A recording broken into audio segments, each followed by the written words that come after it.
reaberta nosso seminário, reaberto aí com a segunda mesa, após a mesa de abertura, em que fomos brindados aí com uma contextualização das relações entre América Latina e Europa, conduzida pelo professor Celso Laffer, né?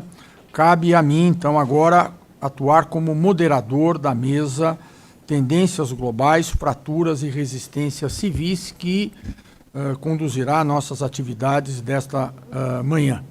Né? Registro, além daquelas participações que já mencionei também, né? A professora Cristiane aqui Cristiane Lucena, aqui do Instituto de Relações Internacionais, que nos acompanha nessa manhã. Né?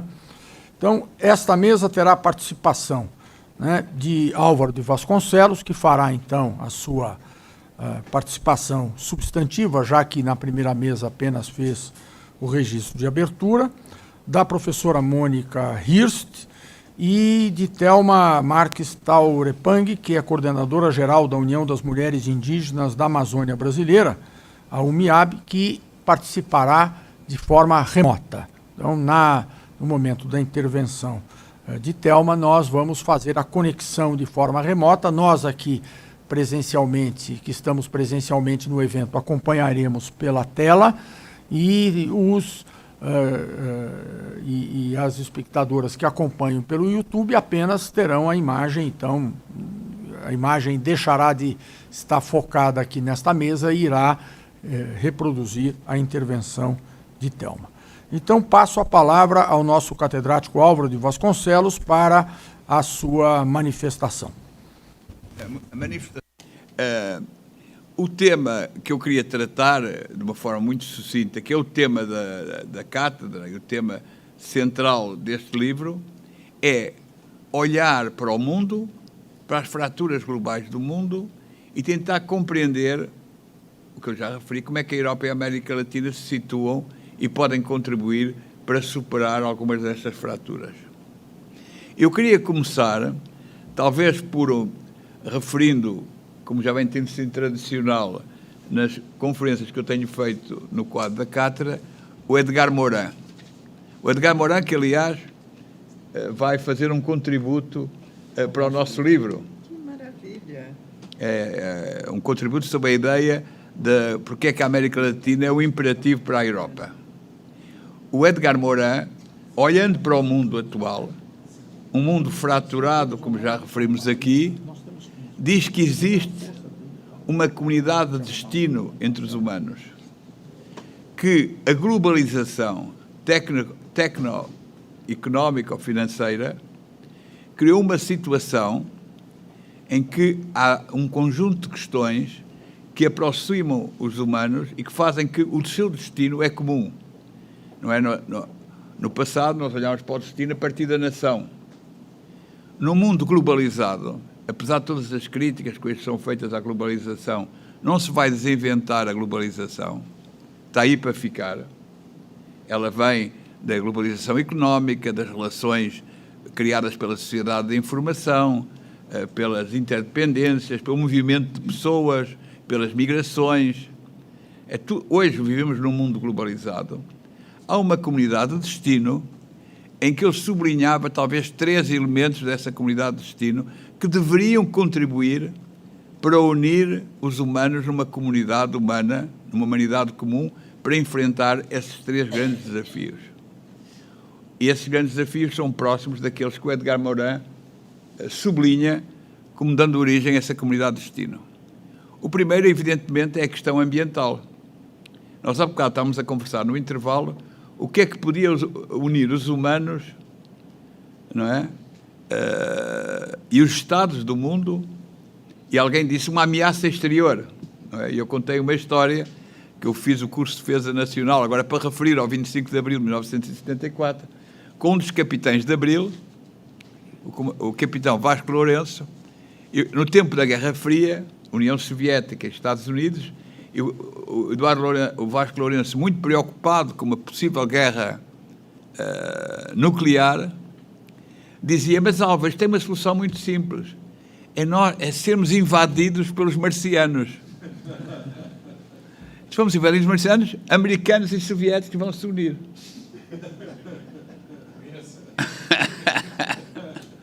Ora, hoje nós temos uma ameaça existencial à vida na Terra, que são as mudanças climáticas. Nós estamos a ver a tragédia do Rio Grande do Sul, portanto, não é uma questão para o futuro, não é uma questão que a gente pode dizer, bem, é um problema que se vai colocar à comunidade humana daqui a 50, 100, 200 anos, é que é hoje, e vê-se a tragédia tremenda do Rio Grande do Sul e outras tragédias. Quando se olha para a evolução do clima nas próximas décadas, vê-se que o sul de Portugal e o sul da Espanha vão se desertificar. Hoje é um problema absolutamente global. Portanto, isso é ameaça, podemos dizer a ameaça exterior, são os marcianos que deviam contribuir para essa comunidade de destino e para uma resposta comum a uma ameaça existencial. Há outras ameaças que possivelmente são menos consensuais, mas não são menos importantes. Uma é que, com a globalização económica e financeira, criou-se um mundo desregulado do ponto de vista financeiro, claramente, com enormes impactos na vida das pessoas, na sua qualidade de vida, com a criação de enormes desigualdades.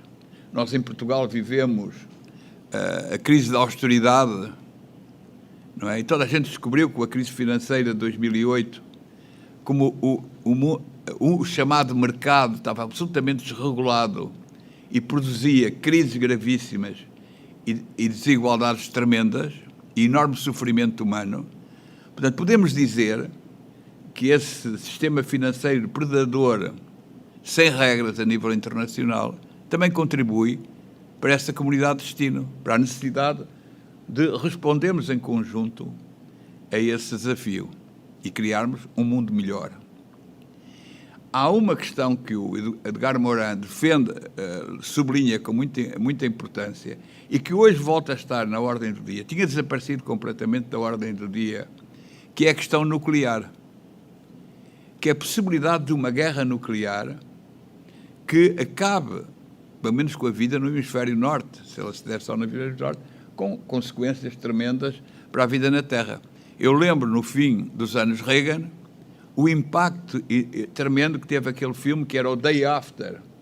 Não sei se lembram do Day After. E a importância que tiveram os movimentos pacifistas nesses anos por consciência do perigo da ameaça nuclear. É verdade, quando Gorbachev e Reagan se encontraram em Reykjavik, a ideia de que a paz e que a guerra nuclear tinha sido afastada estava muito presente. E essa convicção foi naquela que a gente viveu desde o fim da Guerra Fria, de que a hipótese de uma guerra nuclear tinha desaparecido, que era algo do domínio do impensável.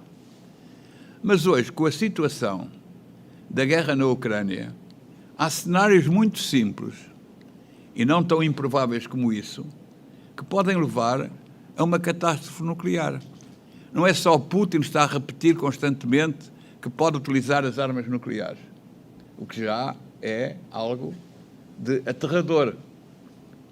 É também o facto de que, se a Rússia conseguir conquistar a Ucrânia, como é o seu objetivo, continuar a ser o seu objetivo fundamental, a guerra na Europa, uma guerra global na Europa, pode se tornar uma realidade. Não é por acaso que o presidente Macron, aqui há dias, declarou que a França poderia ser chamada a mandar tropas para a Ucrânia. Se há um envolvimento entre a NATO e a Rússia, nós estamos num cenário de catástrofe, de guerra nuclear, de catástrofe.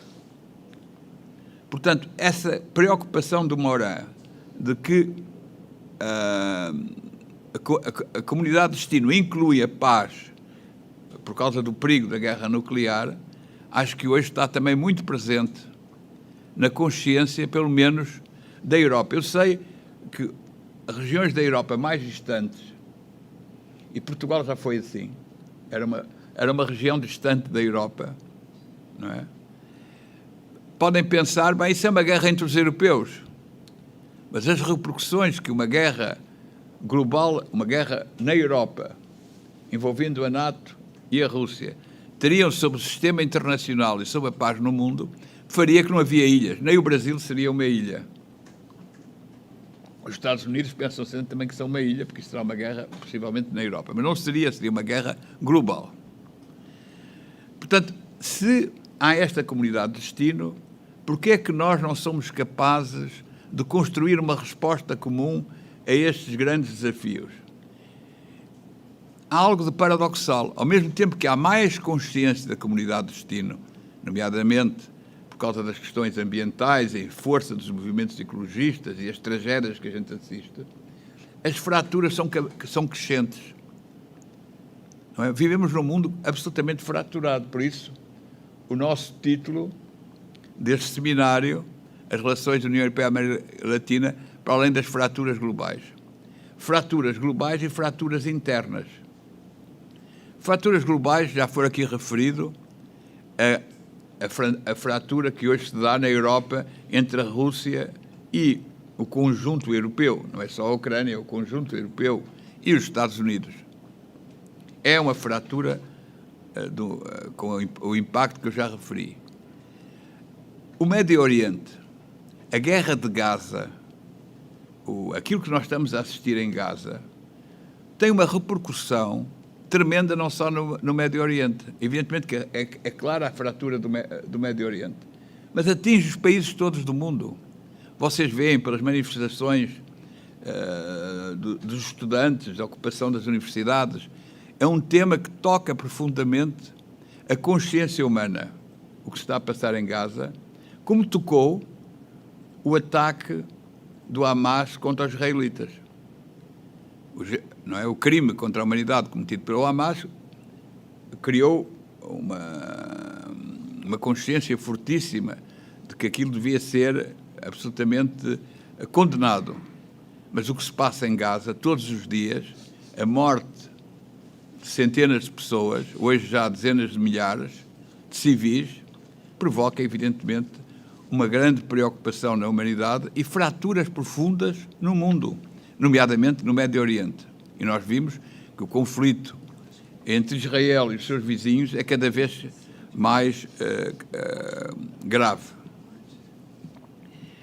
Ora, estas são uma outra fratura que prejudica profundamente a possibilidade de um entendimento comum, é a fratura entre os Estados Unidos e a China.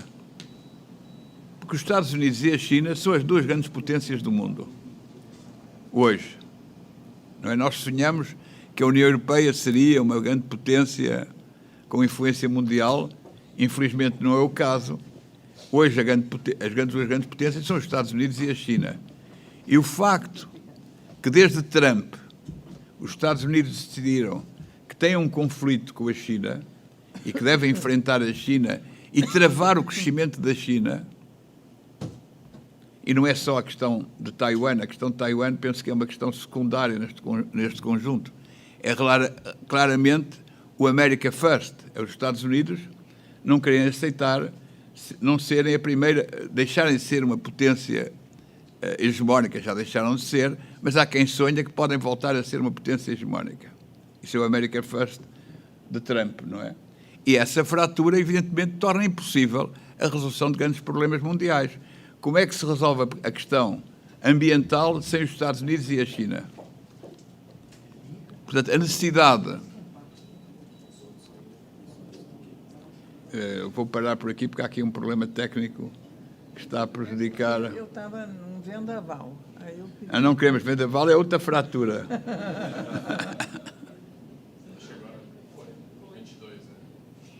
Não queremos a Mónica... O problema não é a temperatura, é o vento. É o vento. O Álvaro, é uma manifestação no vendaval. Exatamente. Ora, o professor Celso Lafra já nos falou da fratura do chamado Ocidente e do chamado Sul Global. Conceitos complexos que nós estamos a estudar no nosso projeto, que a Mónica certamente falará sobre isso, mas que, então, isso seria uma fratura ainda mais impeditiva de uma resolução de qualquer problema internacional significativo, se tiveres, por um lado, o Ocidente e, por outro lado, um Sul global, que, no fundo, tenho para mim que isso é muita fratura China, Estados Unidos, muito mais que a fratura Rússia, Estados Unidos. E que a China, de certa forma, não há Sul global sem a China, com peso significativo na ordem internacional. E, portanto, quando se fala de fratura global Sul-Ocidente, é a fratura global fundamental, é a China e Estados Unidos, o Ocidente como líder os Estados Unidos como líder do Ocidente e a China como líder de um possível Sul global, que teria um campo de alianças muito mais vasta. Neste contexto, e para concluir rapidamente, para ouvirmos a nossa Mónica Hurst, onde é que se situa a Europa e a América Latina? Como é que a Europa e a América Latina podem contribuir ou têm condições para contribuir para a superação destas fraturas e permitir que haja uma governação mundial capaz de enfrentar estes grandes desafios? Porque, de facto, devemos constatar que não há hoje nenhum organismo internacional que seja capaz de representar a humanidade no seu conjunto na resolução destes desafios. As Nações Unidas estão muito fragilizadas, não é? E é que nós falávamos muito de governação global nos anos 90, e a governação global, que depois o G20, tudo isso, não tem mostrado nenhuma capacidade para responder a estes grandes desafios, não é? Estão paralisados claramente neste campo. O professor Celso Laffer já referiu a convergência natural que existe entre a Europa e a América Latina. Se a gente olharmos para as várias regiões do mundo, possivelmente a Europa e a América Latina, aí temos a questão dos Estados Unidos, como é que se situa neste conjunto, não é? São das duas das regiões do mundo mais próximas. Evidentemente, a Europa e os Estados Unidos estão muito próximas. Mas a Europa e a América Latina estão muito próximas, do ponto de vista daquilo que são os valores fundamentais. Eu referiria duas questões, talvez, que sejam fundamentais. Uma é o apego à democracia. A democracia é claramente algo que na Europa é considerada como sendo a única forma de sistema legítimo. Há forças antidemocráticas, mas mesmo as forças antidemocráticas na Europa, aquilo que nós chamamos os iliberais, aceitam o jogo democrático. Não é por acaso que o PiS, na Polónia, acabou por perder as eleições. E que na Turquia, o Erdogan tem vindo a perder eleições. Mesmo os autocratas e liberais não põem em causa a legitimidade dos processos eleitorais e a necessidade de processos eleitorais. Eu diria que na América Latina é semelhante. Que o apego à democracia na América Latina possivelmente não é tão enraizado como é na Europa, mas a ideia de que é preciso processos eleitorais e processos democráticos, nós vimos isso no Brasil, que foi eleito Bolsonaro, podíamos pensar que estaríamos perante um processo de retrocesso por muito tempo da democracia brasileira.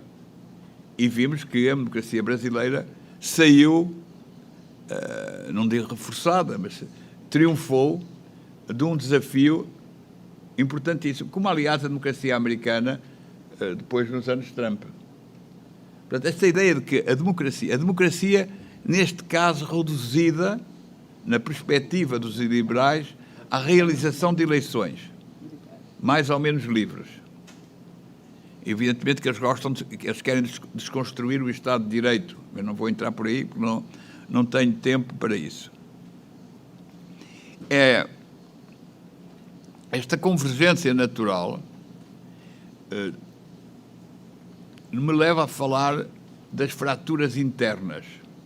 Eu falei das fraturas globais e não referi-me às fraturas internas, que são tão importantes como as globais.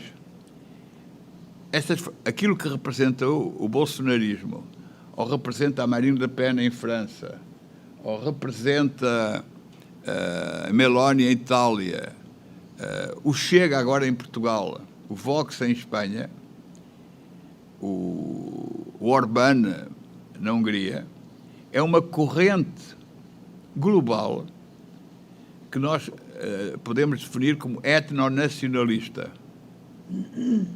ou, melhor dito, de populismo civilizacional. Ou seja, que é a identificação do outro pela sua civilização, o outro como inimigo, como representante, como reduzido a um estereótipo do que é a sua civilização. Não é? Quando em França se diz é um muçulmano, esse muçulmano tem todo um conjunto de características que são atribuídas a ele por ser vindo de um país de religião muçulmana, porque a civilização muçulmana é vista como uma civilização incompatível com a democracia. No fundo, as teorias do choque das civilizações de Samuel Huntington. Ora, estas fraturas internas que atravessam a Europa atravessam também a América Latina. A afirmação do nacionalismo, que toma aspectos um pouco diferentes, possivelmente. Mas a dimensão religiosa também está presente.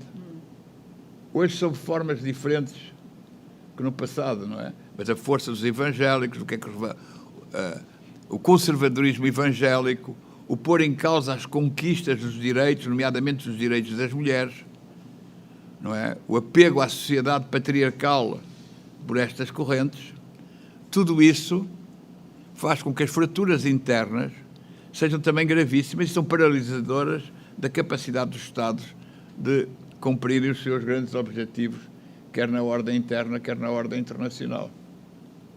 Ora, temos um desafio comum, temos um apego à democracia convergente e temos um desafio comum que é o ressurgimento do populismo e deste nacionalismo que se tem chamado, com razão, etno-religioso ou populismo civilizacional. Portanto, isso deve contribuir para que temos em comum a causa da defesa da democracia. O professor Celso Slava já referiu que quando Lula ganhou as eleições, desta vez, o apoio claro que houve na Europa e até nos Estados Unidos é essa vitória. E em Portugal as eleições brasileiras foram acompanhadas quase como as eleições portuguesas. Quer dizer, os debates eleitorais passaram nas televisões portuguesas, todos os debates, eram comentários todos os dias. E quando o Lula triunfou, houve um entusiasmo claro na Europa toda. Porquê? Na Europa toda, na Europa democrática, nos que estão a defender a democracia contra as correntes nacionais populistas. Porquê? Porque acham que é o mesmo combate. Acham que há um desafio comum e que esse desafio comum aproxima o Brasil e Portugal e a Europa, e a América Latina e a Europa. A vitória do Milei na Argentina foi vista com uma enorme preocupação na Europa. E foi vista também nessa perspectiva. A corrente populista tem uma dimensão global e quanto mais força tiver globalmente, mais enfraquecidos estarão as democracias do mundo. E a interrogação enorme e a preocupação enorme na Europa é hoje, e se Trump ganha as eleições? O que é que isso significa para o futuro da democracia? Não é só para a paz internacional, para o futuro da democracia. Porque é o futuro da democracia que está em causa hoje. Há a convicção profunda que hoje vivemos um momento em que a democracia está em risco em muitos países do mundo e que, portanto, é preciso defender a democracia e que é preciso aliados para defender a democracia. Eu fazia aqui um parênteses que eu acho que é importante. Quando Lula foi eleito, a primeira viagem que ele foi a Sharm el-Sheikh, não foi? Foi a Sharm el-Sheikh. Foi a Sharm el-Sheikh, presidente eleito. Em Sharm el-Sheikh foi recebido como um herói. O homem que vinha pôr a questão ambiental, o destino comum à volta do ambiente, na agenda internacional com muita força. Quando Lula, entretanto,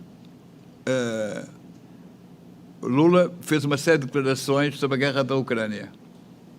Quando foi a Portugal e a Espanha, visita já como presidente, nas conferências de imprensa que Lula deu, não houve questões, não foram colocadas questões sobre o ambiente, nem sobre a questão da democracia reconquistada no Brasil, que era o que se esperaria. Foi só sobre a guerra da Ucrânia. Em Espanha só houve 2 perguntas feitas na conferência de imprensa. Uma por um jornalista europeu, uma por um jornalista latino-americano. As 2 sobre a guerra da Ucrânia. Ou seja, havia e há uma enorme incompreensão, não só pela questão que o professor Celso Laffer levantou do direito internacional, mas eu acho que há algo ainda mais profundo, que é a convicção que Putin representa a ameaça etnonacionalista à paz e à democracia. Que aquilo que o Putin não quer que aconteça é uma Ucrânia democrática. E se vir o discurso do Putin, é um discurso absolutamente civilizacional, de nacionalismo civilizacional. É nessa perspectiva que houve um espanto de que o presidente reeleito, num combate contra o bolsonarismo, não fizesse do combate ao etnonacionalismo, ao populismo civilizacional, uma bandeira internacional. E que não continuasse com a agenda do ambiente como a primeira agenda internacional. Isto me parece que foi muito claro. Então, para concluir, eu queria ir agora, que é extremamente difícil, como encontrar os laços entre a Europa e a América Latina para enfrentar estes desafios e contribuir para uma regulação da globalização, para aquela segunda mundialização de que fala Edgar Morin, que é uma mundialização da sociedade civil,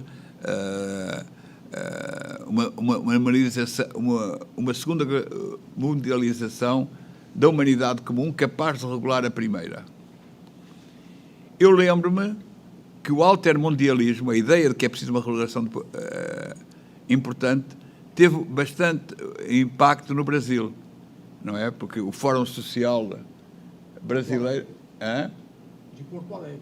O Fórum Social de Porto Alegre era o altermundialismo. Aliás, o Edgar Morin reviu-se muito no Fórum Social de Porto Alegre. Aqui tem uma hipótese, uma alternativa, portanto, uma corrente importante que converge nessa necessidade de uma regulação mais justa.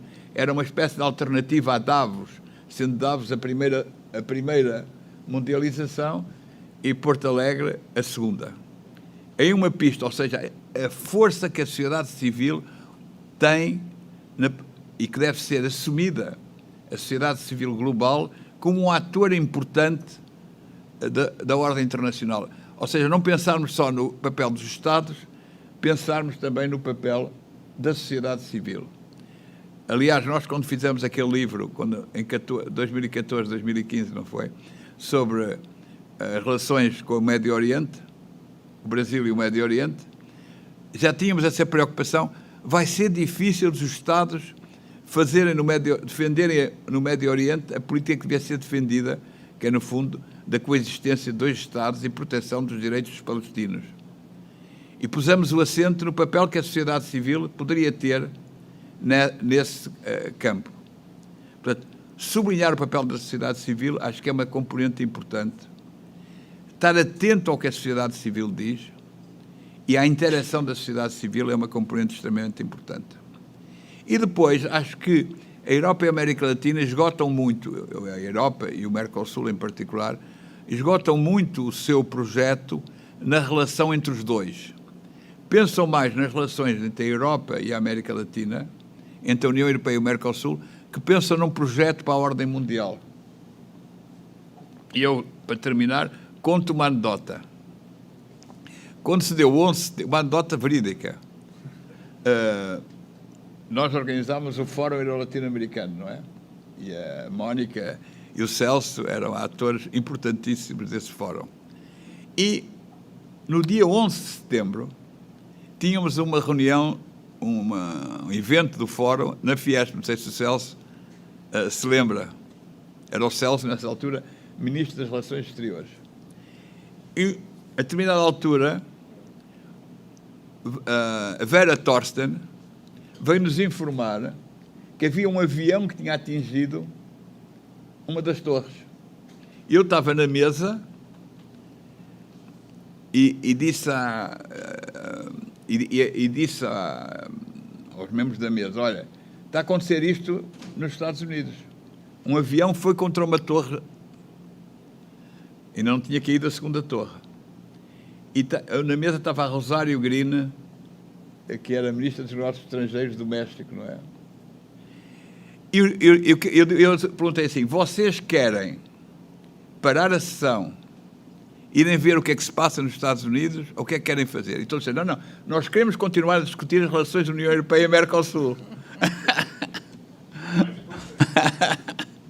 Ou seja, pensar as relações da União-Mercosul sem pensar o impacto que pode ter na ordem internacional, sem ser um projeto para a regulação da globalização e para uma governação mundial capaz de enfrentar os grandes desafios, não faz sentido.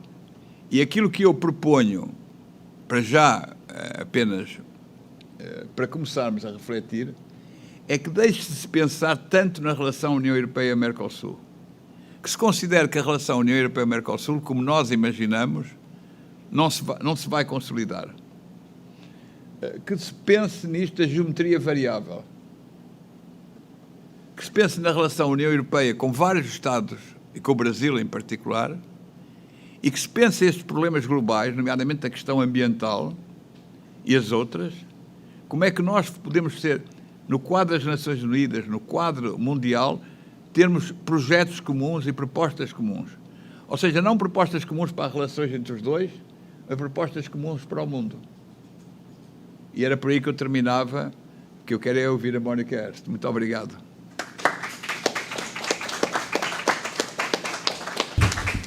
Muito obrigado, Álvaro. Enquanto você falava, eu estava... Como moderador, além de apresentar, eu posso dar uns pequenos pitacos, né? Então eu vou fazer. Eu localizava aqui o texto de um tratado internacional que eu sempre apresento para os meus alunos de Direito Internacional Público, que é muito interessante, que é o Tratado sobre Princípios Reguladores das Atividades dos Estados na exploração e uso do espaço cósmico, inclusive a Lua e os demais corpos celestes. Esse tratado é admirável porque foi um tratado internacional celebrado em 1967, portanto em plena Guerra Fria, em plena corrida espacial, envolvendo União Soviética e Estados Unidos. E esse tratado, que estabelece lá uma série de coisas, tem um artigo que eu gosto muito de falar, de apresentar para os alunos, porque guarda relação com o seu tema dos marcianos, né? E pode servir até de epígrafe para um artigo seu ou do Paulo, porque enfatiza a ideia de humanidade, que é o artigo 5º, que começa dizendo o seguinte: os estados partes do tratado, veja, 1967, estou falando, considerarão os astronautas como enviados da humanidade no espaço cósmico. Olha que figura interessante, porque era corrida espacial, portanto os astronautas eram soviéticos, norte-americanos, né? Não havia ainda outros, né? Mas a ideia de que eles não seriam, então, nacionais, e aí o artigo fala da proteção, do atendimento, eles seriam enviados da humanidade. Então essa ideia de que a humanidade, né, juridicamente, ela é algo, né, tangível, tanto é que ela tem um representante, né? E aí eu brinco até com os alunos, dizendo que seria eventualmente um prenúncio do direito intergaláctico, né? Porque nós já não estaríamos falando, né? Quem é que estaria mandatado para fazer essa representação, né?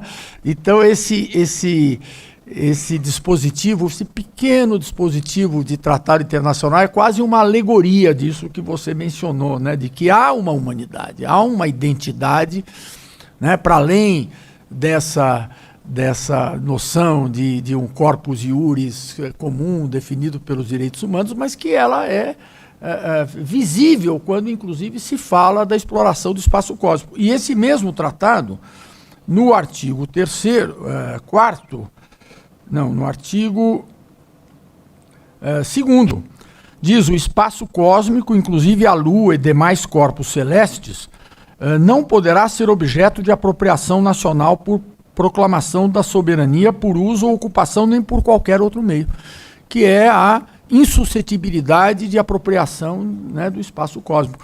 Eu falava isso para os alunos, dizendo: olha, vocês não comprem terrenos na Lua, porque juridicamente não haverá possibilidade de fazer no planeta Terra o registro em cartório dessa propriedade, já que eles são insuscetíveis de soberania. Não haverá Estado que poderá outorgar o registro né, imobiliário do terreno que vocês comprarem. Então, se abstenham disso, né?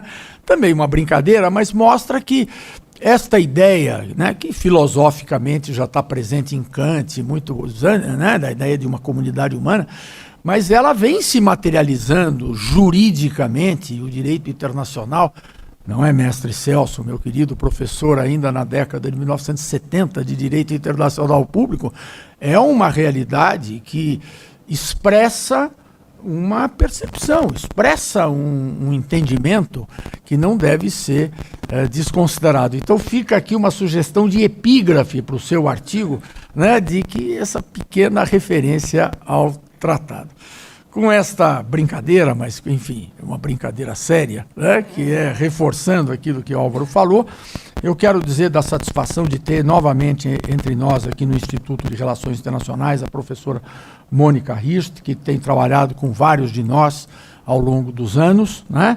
E passar-lhe a palavra para as considerações sobre, já que eu não posso falar de manifestação, o professor Álvaro me deu bronca, então sobre as considerações sobre tendências globais, fraturas e resistências civis. Mônica, bem-vinda. Muito obrigada, professor Dallario. É um prazer estar aqui hoje com amigos queridos e é um prazer estar aqui no IRI também, onde acho que tem uns 2 anos, mais ou menos, que eu dei um curso de extensão, foi uma linda experiência. E antes de... E obrigada, Álvaro, por me chamar hoje para participar desse evento. Antes de começar... eu fiquei ouvindo agora esse pitaco quase filosófico, né, da ideia intergaláctica. O meu pitaco é mais terrestre, mas fiquei pensando, eu acho que é um desafio jurídico também, porque na realidade você, Álvaro, termina a sua exposição falando e sutilmente sugerindo o enterro de um morto que nunca viveu, né? Eu não sei muito bem como é que se resolve, qual é o atestado de óbito possível, né, do ponto de vista até do direito internacional, porque, no fundo, ou seja, se nós formos para a psicanálise, nós poderemos falar de uma grande frustração, né, ou de uma projeção que não aconteceu, mas, de fato, é um morto que nunca viveu o acordo União Europeia-Mercosul. Então, talvez seja, eu não sei se é mais fácil ou mais difícil enterrá-lo. Eu acho que isso dá para ser ainda visto. E olha que nós tentamos fazê-lo viver, exatamente, todos nós. Mas, enfim, acho que chega uma hora que a gente, como você está sugerindo, entregar os pontos, né? Foi, né? E vamos a outra coisa, né? Bom, eu vou tentar justamente fazer algumas considerações e partindo de um instantâneo pensado como uma foto, né? Em espanhol, instantâneo pode ser uma foto. Em português, acho que não. 2024, né, esse ano em que nós estamos, é um ano de urnas e armas. É um ano de muitas eleições de enorme relevância nesse planeta, e de exacerbação e expansão do uso das armas em direções absolutamente indesejáveis do ponto de vista do nosso planeta. É um ano que a gente observa, né, enfim, a continuidade da erosão de normas internacionais, temos mais imprevisibilidade, temos mais incerteza, temos mais fatiga da paz, né? E, ao mesmo tempo, é um ano de definições pelas urnas, em muitos países. A contabilidade varia entre 70 e 60 países. Só na África serão 16. Agora, no fim do mês, temos a África do Sul. Europa tem 12 países. Tem o parlamento, Índia, Paquistão, Indonésia, México, Taiwan, Venezuela, né? Sem falar nas eleições que ocorreram no apagar das luzes do ano passado, como no caso da Argentina, onde, de fato, a mudança, o ponto de inflexão se dá a partir de 24. O que me parece importante é justamente mostrar a conexão entre as urnas e as armas. Ou seja, são eleições, muitas delas definidas pelas armas e muitas delas que definirão as armas, não é? Então, o que nós vemos é uma interconexão, uma conexão realmente aprofundada, não só da discussão da democracia e do tipo de democracia, como você colocou, Álvaro, mas da própria vinculação dessa continuidade, digamos, de Estados de Direito, de rotatividade de poder, com a expansão da importância das próprias realidades nacionais, ou seja, a desvinculação crescente dessa opção da rotatividade do poder de um liberalismo internacionalizado. Cada vez mais, e por isso a opção, inclusive, de soluções e preferências, e daí entra o lugar do populismo, né? Preferências incontestáveis por soluções que tendem ao abandono, ou pelo menos uma relação distanciada da democracia, está essencialmente relacionada a contextos políticos domésticos. Existe uma irradiação, existem ondas, como Huntington já há várias décadas havia sugerido, mas, sem dúvida nenhuma, o caráter internacional das opções democráticas, ela tende a não se cortar, mas a se enfraquecer. Nós estamos também, e esse é parte do nosso instantâneo, num momento onde, e não há palavra, não há termo mais utilizado na narrativa, nos textos, em tantas maneiras de se referir ao momento internacional, nós estamos num momento onde a geopolítica e a utilização renovada desse termo, porque o curioso, para nós, a geopolítica não é um termo, digamos, pós-pandêmico, como ele parece, não é um termo, não é um conceito que nasce, digamos, no contexto atual, mas ele, de alguma forma, vem sendo reconfigurado no seu conteúdo e, principalmente, na sua vinculação com a ordem mundial. E nessa articulação, digamos, que vai além simplesmente de um adornamento de léxico, ela se vincula a várias discussões, controvérsias, mas tensões também, utilizando essa dicotomia ou essa dualidade entre a ideia de tensão e controvérsia a qual o Celso fez referência nessa manhã. Uma delas é justamente a discussão sobre o sentido da transição mundial em que nós nos encontramos. Ou seja, não há mais nenhuma dúvida sobre a identificação do movimento, né, do trânsito, mas o sentido desse trânsito é que é um termo de discussões e de diferenças conceituais, diferenças analíticas e políticas. A identificação do momento, desde um prisma mais gramsciano, como um momento de interregno, a identificação como um momento de vazio, de configuração de um mundo pós-ocidental, a identificação desse momento, dessa transição, desse trânsito, como uma etapa de ancoragem de uma ordem não hegemônica. Fazendo um pouquinho de propaganda, faz pouco tempo, um grupo do qual eu faço parte, junto com o colega Roberto Russell, que o Celso conhece muito bem, Juan Toclatiana, Maria San Juan, escrevemos um texto que agora está disponível no CIDOP, aquela publicação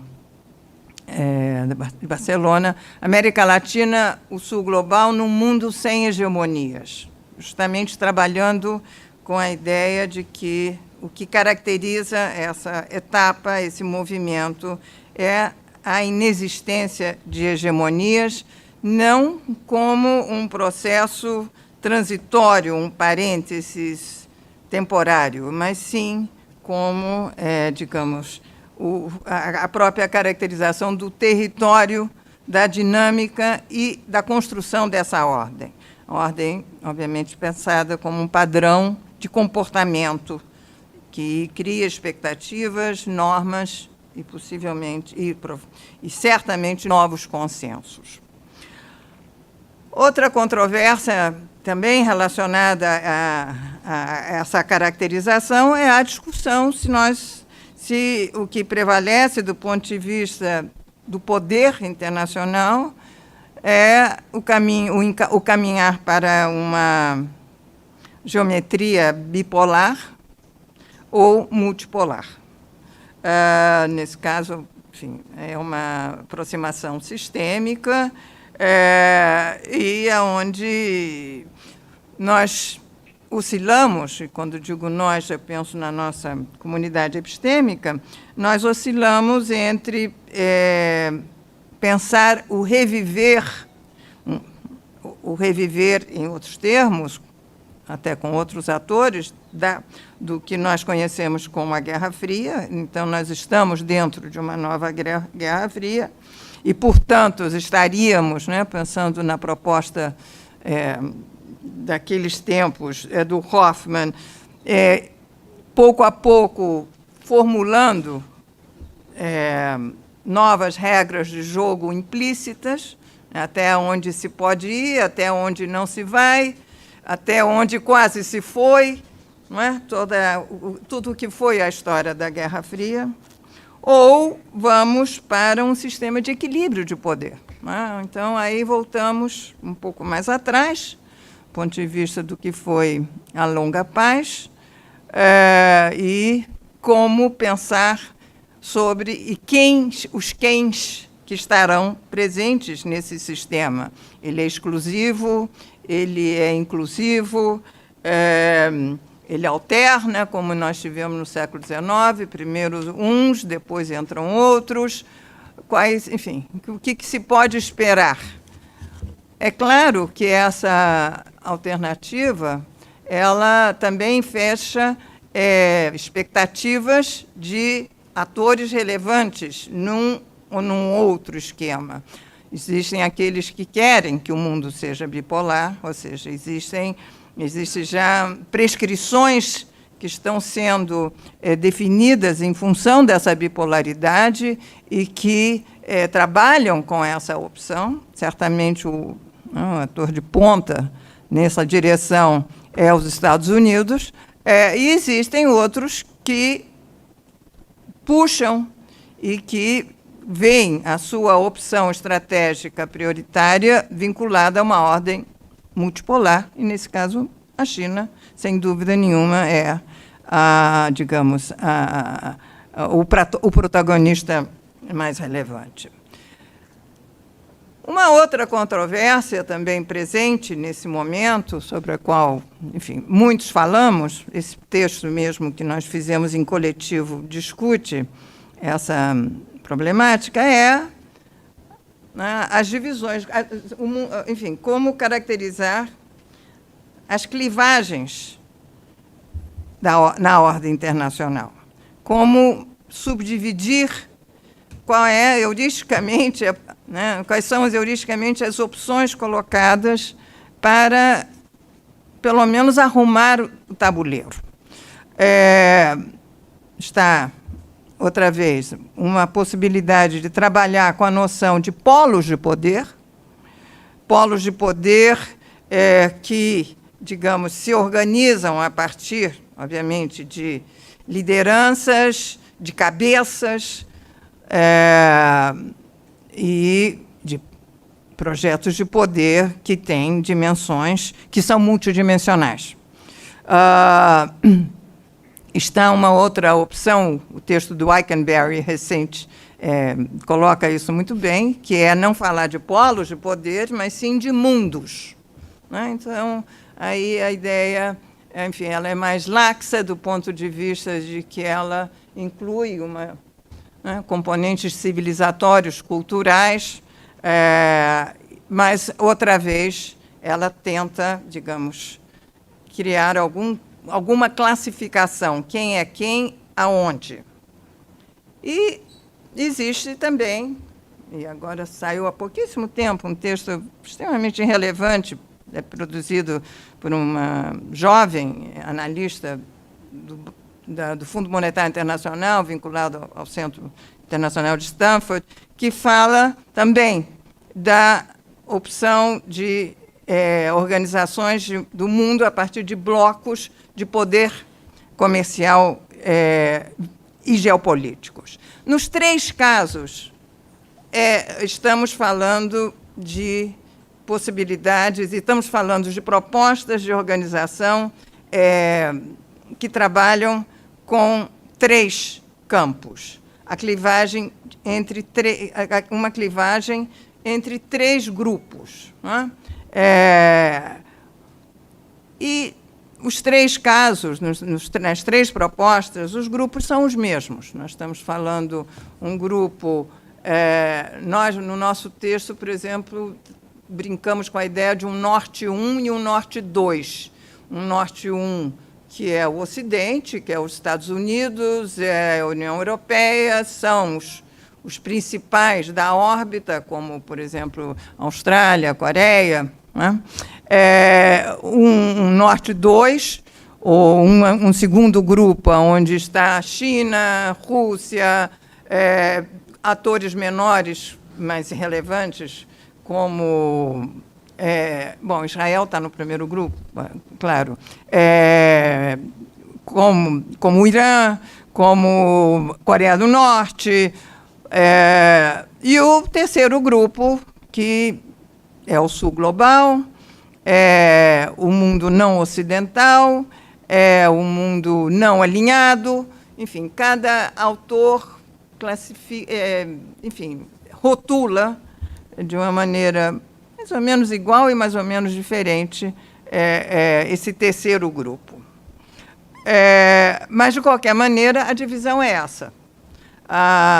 O que eu gosto, enfim, um do aspecto da divisão dessas clivagens, enfim, da organização nessas três clivagens desse sistema internacional me parece interessante é justamente a mobilidade que existe entre eles, que é um dos pontos que aparece, inclusive, nesse texto que eu menciono. Como é que é o nome dela? É uma pessoa de origem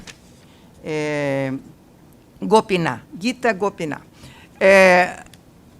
que ela reforça na discussão da necessidade de pensar nesses três grupos e não numa bipolaridade, é de que há muito mais movimento entre esses três grupos, graças à globalização, do que existia na época da bipolaridade. Ou seja, a bipolaridade era rígida e era empobrecida do ponto de vista da, digamos, não da mudança de time, mas, pelo menos, de um movimento e, digamos, e de um pragmatismo possível por parte dos atores na relação com cada um desses grupos. Não é? E essa seria uma das características do terceiro grupo, não ocidental, porque o Sul, como já foi mencionado aqui hoje, é diverso.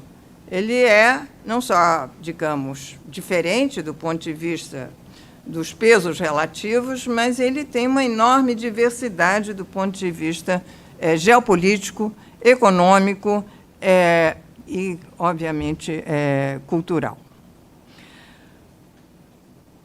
Uma outra maneira de lidar com esse instantâneo aprofundado e pensado do ponto de vista conceitual analítico é a discussão sobre o multilateralismo, sobre justamente as facetas, as possibilidades e o enfraquecimento relativo do coletivo, do trabalhar e do atuar coletivamente nessa etapa.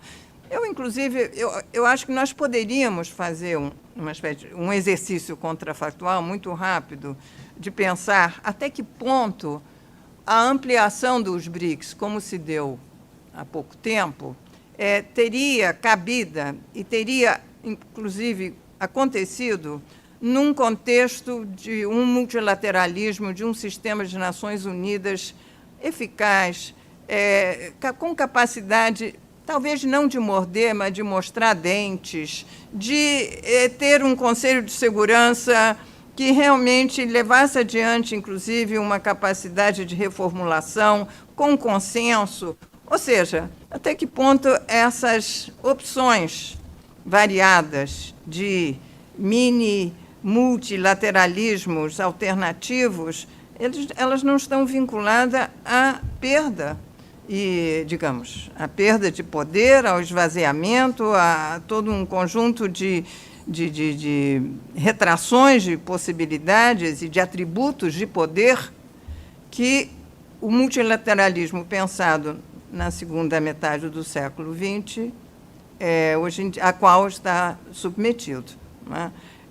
E isso, digamos, gera, por um lado, uma reação, né, exacerbada de nacionalismos, mas gera também a necessidade da criação de novas possibilidades de atuações coletivas que não substituem, não são competitivas e, obviamente, apresentam, num primeiro momento, um horizonte de oportunidades, mas são muito problemáticas também.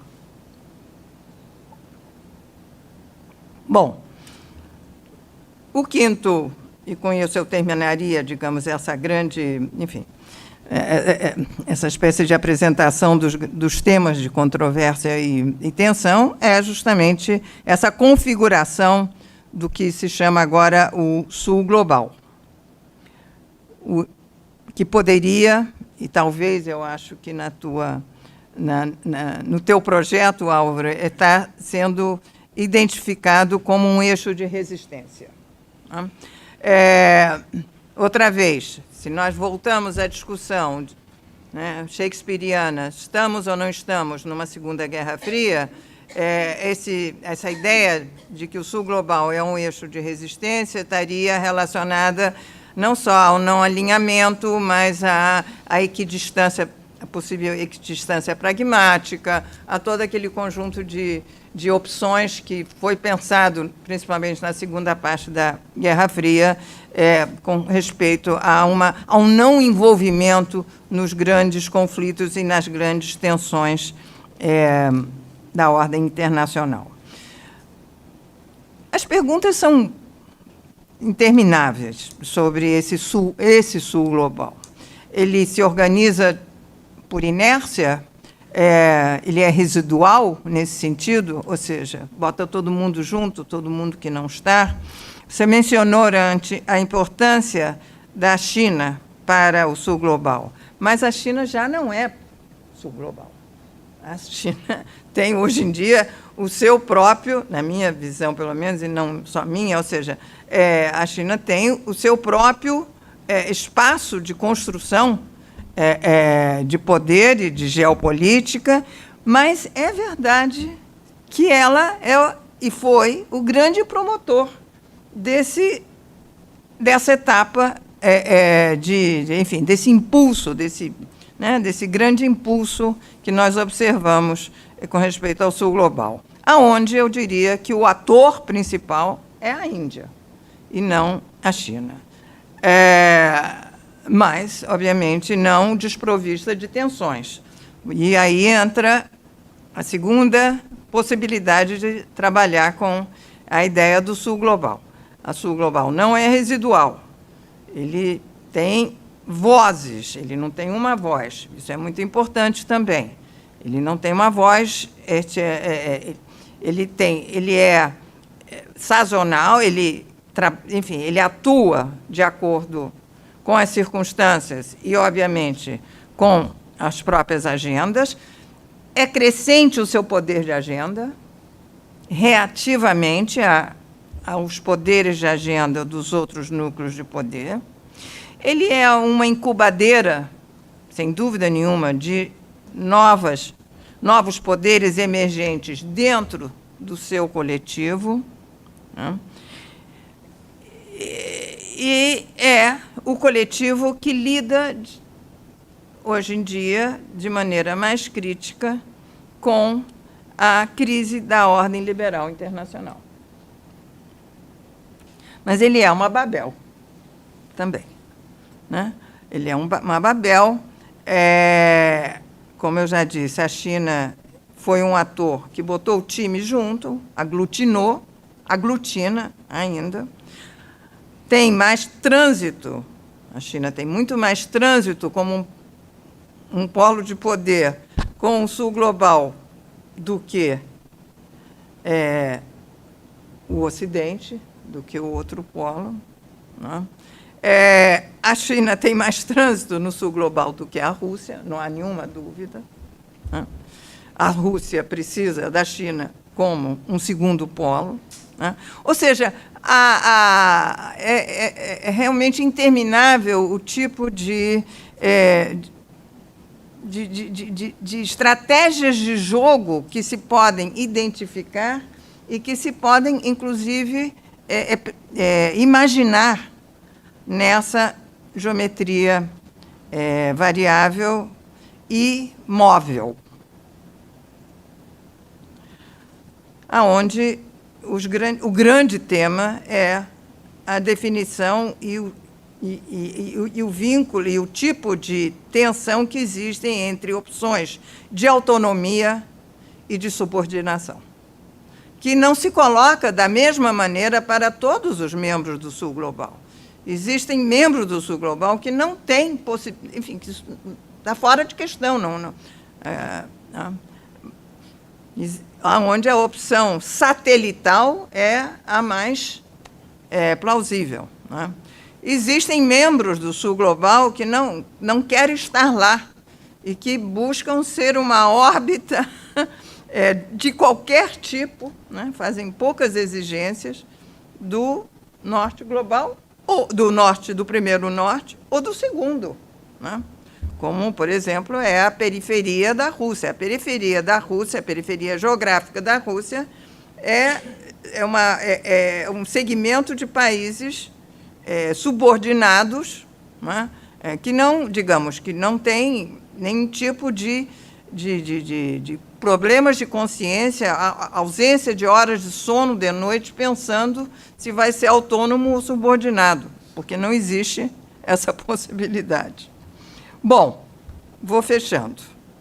O que ocorre conosco, América Latina e Caribe, México e Brasil, né?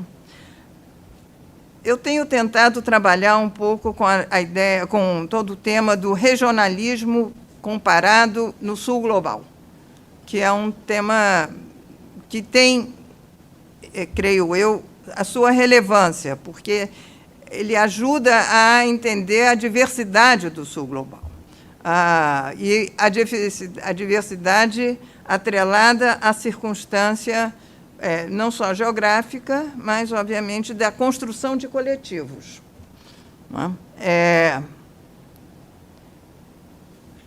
Quando o mundo foi criado, para nós, do ponto de vista da nossa discussão sobre União Europeia e Mercosul, a comparação dos coletivos latino-americanos e, particularmente, cono-sulenhos com a Europa, com o coletivo europeu, tinham um lugar nas nossas preocupações e na nossa literatura que já não tem. Mas essa inexistência dessa comparação, que nós fizemos muito até, digamos, aceitando o paradigma europeu, que era um projeto de poder, sempre foi, né? Deixou um vazio, porque o que nos ocorre como região latino-americana hoje em dia é uma enorme dificuldade de nos relacionarmos e de nos articularmos interregionalmente com aqueles com os quais nós deveríamos fazê-lo, que são as regiões do Sul Global. É a África e a Ásia.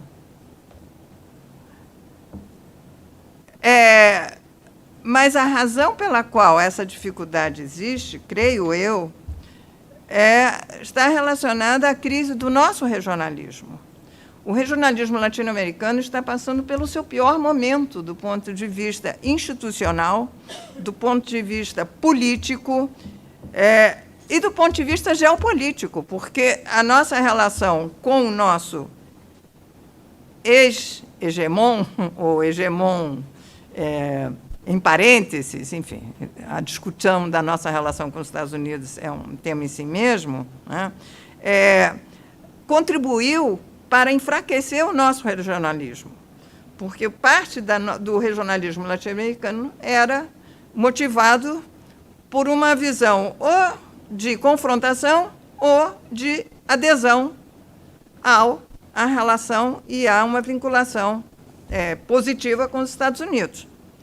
Essa disjuntiva acabou quando acabou a discussão sobre a ALCA. E ela caiu numa opção política autonomista que se frustrou pelas diferenças políticas intrarregionais. Então, do ponto de vista de regionalismo dentro do Sul Global, nós estamos no pior lugar e no pior momento, né? E isso, obviamente, dificulta muito a nossa inserção nesse momento de transição e de incerteza internacional. E nós temos, na região, hoje em dia, 2 atores que reúnem atributos e possibilidades do ponto de vista geopolítico e do ponto de vista da construção de um projeto de inserção internacional, poderiam buscar, eu acredito que deveriam fazê-lo juntos, criar enfim, pelo menos frear esse processo de esvaziamento e de estancamento, que são Brasil e México. Brasil e México não têm uma tradição de articulação positiva. Faz pouco tempo publicamos na revista do SEBRE, eu e Guadalupe Gonzalez, um artigo sobre a indiferença recíproca, como um conceito, pelo menos provocador, de como Brasil e México se relacionam, né? Mas o fato é que o nosso grande aliado na América Latina para a construção de um projeto regional autônomo, alternativo, ativo no Sul Global, que era a relação Brasil-Argentina, está, nesse momento, totalmente ruída em pedaços, ruída, desfeita. O artigo do Juan Toclatian e do Bernabé Malacassa, também na revista do SEBRE, falam disso. Nós atravessamos um período de desintegração. Todos os âmbitos onde foi construída uma sinergia, uma agenda positiva, uma possibilidade de trabalho conjunto entre os dois países não é que não tenha prosperado, foi sequencialmente, como um serial killer, destruído pelos governos da Argentina e do Brasil, em períodos diferentes. Temos uma agenda, sim, construtiva no âmbito do Sul Global, vinculados a temas específicos, onde o tema meio ambiente é fundamental. O tema da mudança climática, hoje em dia, é o carro-chefe de uma articulação construtiva da nossa relação com o Sul Global. Mas não é suficiente. E nós precisamos pensar sobre isso. Muito obrigada. Obrigado.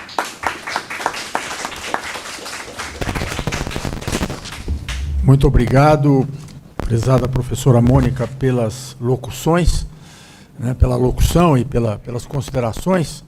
E dentro da minha metodologia do pitaco, né, eu como moderador, faço um registro que me parece importante, porque realmente nós temos, né, e a exposição da professora Mônica foi muito eloquente, todos os motivos para acreditarmos que estamos numa quadra muito difícil, né, ou seja, de muita dificuldade, né? E quando ela fala do acordo União Europeia-Mercosul, eu diria também que é algo que, se já era difícil, aparentemente se tornou impossível, né? Mas eu li outro dia uma entrevista na Folha de São Paulo do negociador-chefe da União Europeia para o acordo com o Mercosul, Hubert Schiegelmich, e eu achei muito interessante a intervenção dele, e aqui ela ecoou para mim menos como pesquisador, como acadêmico, e mais como um antigo político, né? Ou seja, alguém que trabalha muito a lógica da oportunidade, né? E a fala dele foi muito interessante, porque ele é o negociador pela União Europeia do acordo Mercosul-União Europeia e estava realizando um périplo pelos países do Mercosul para dar sequência, né, aos entendimentos. E a entrevista, na entrevista ele fala: o acordo está muito vivo. O fato é que a Comissão Europeia continua a negociar. Temos um mandato de todos os Estados-membros, inclusive da França, para fazer isso. Quando tivermos concluído as negociações, vamos reportar ao Parlamento e aos Estados-membros que vão opinar. Mas é a Comissão que está negociando. E aí ele fala o seguinte: o acordo está quase concluído. Tivemos um entendimento completo em 2019, estamos apenas negociando alguns temas adicionais. Então, 95% ou mais de todo o processo está finalizado. Mas algumas questões são complicadas, né? Porque envolvem temas como desmatamento. E aqui é que ele faz uma intervenção que eu acho que nós temos que considerar. Mas devemos usar o nosso tempo para estarmos prontos quando a janela política se abrir de novo. Serei muito honesto. Neste momento, diante das eleições para o Parlamento Europeu e os produtores rurais nas ruas em vários locais da Europa, simplesmente não é um bom momento. Então precisamos esperar que as eleições europeias terminem, né? E isso é que me parece relevante. Ou seja, a consideração, já que nós estamos num seminário sobre a Europa e a América Latina, sobre a necessidade de nós especularmos em torno de uma mudança de contexto. Primeiro, a América Latina e a América do Sul e o Mercosul precisam muito desse acordo, porque a nossa irrelevância está se tornando cada vez mais gritante.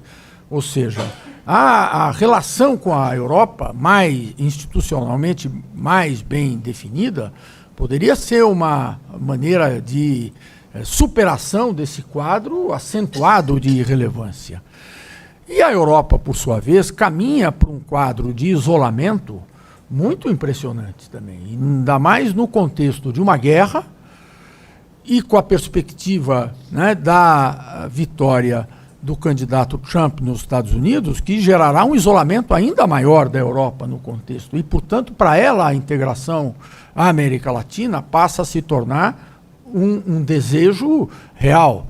Então, não se trata de especular com a possibilidade da retomada do acordo União Europeia-Mercosul na perspectiva de um idealismo, né, baseado apenas na existência de valores comuns, que são um pano de fundo fundamental para que ele se viabilize.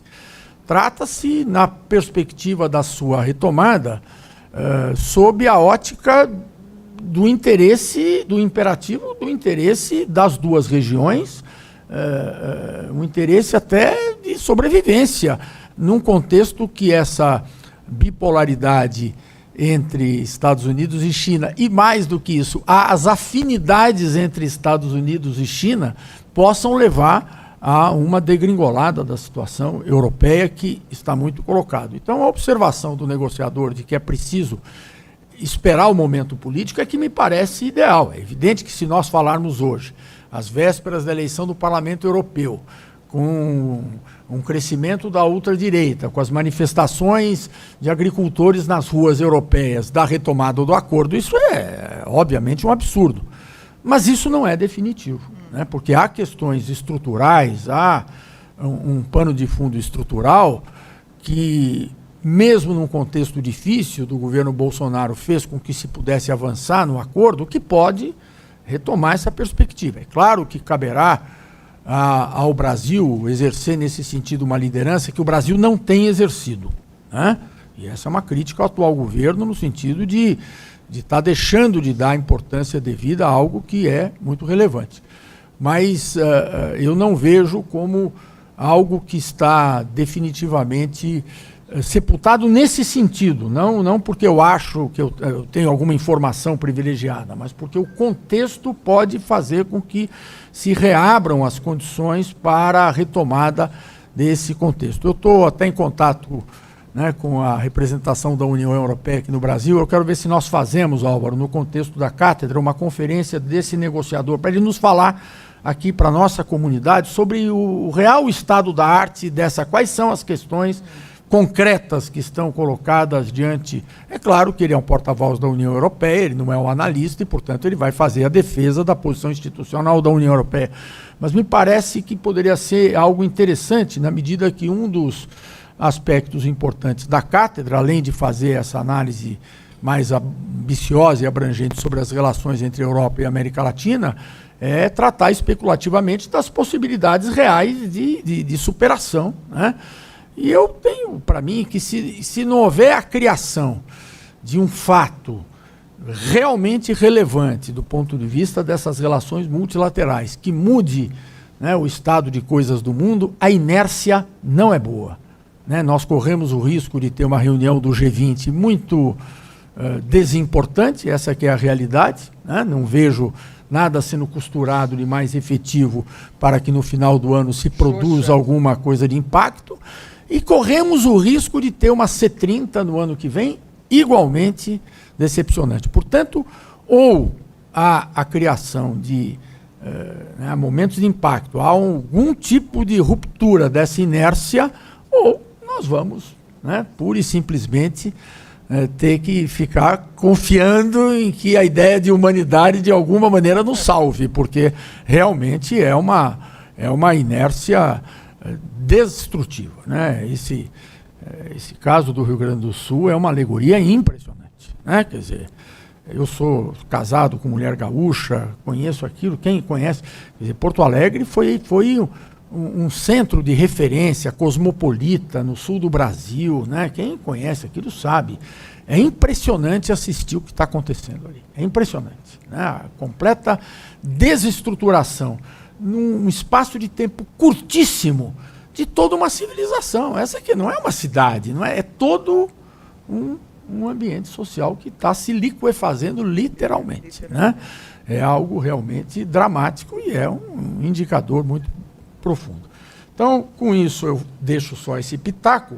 Nós recebemos a informação da Thelma Marques Taurepang, que no local onde ele está, né, a Ana Paula, que está em contato com ela, nos explica, está sem internet, né, está com problema de conexão, então por isso ela não fez o link. Então o que nós vamos tentar fazer com ela é verificar se é possível retomar o link e ela entrar em alguma sessão à tarde, Álvaro, para pelo menos fazer uma participação.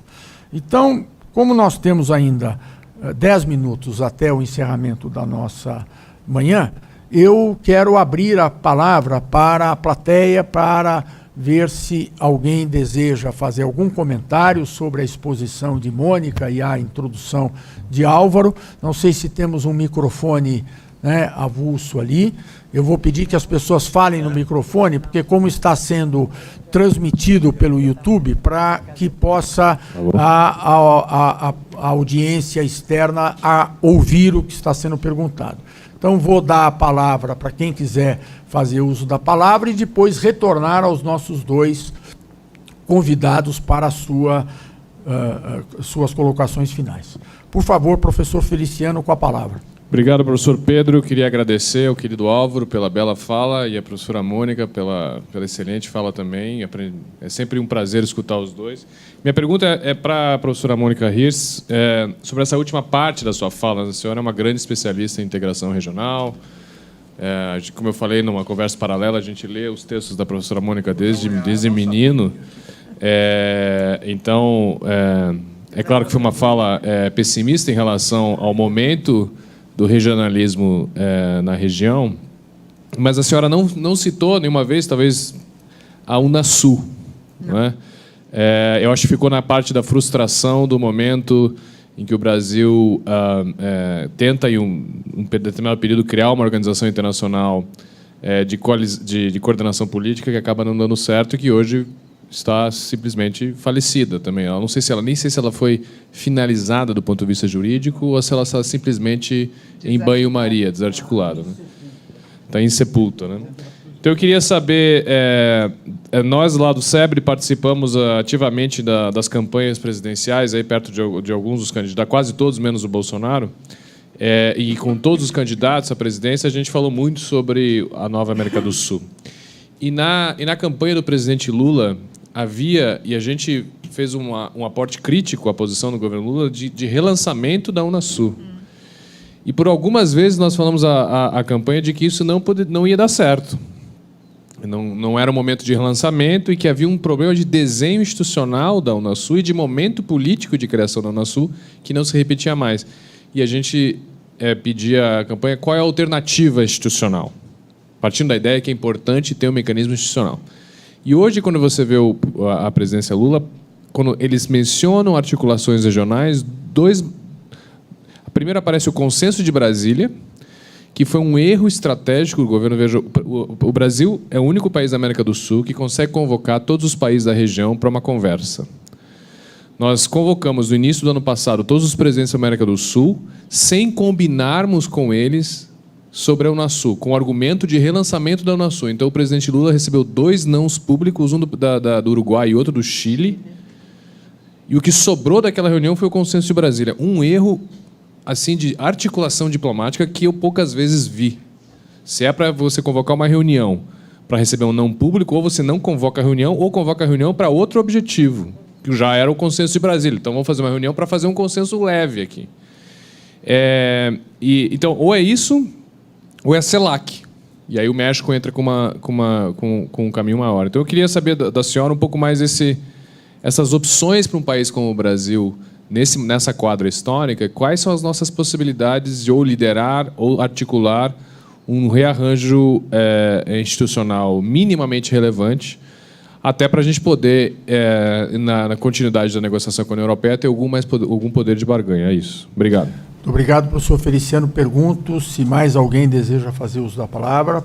Professor Fernando Barreto aqui do lado, depois o Paulo. Então, o Fernando, depois o Paulo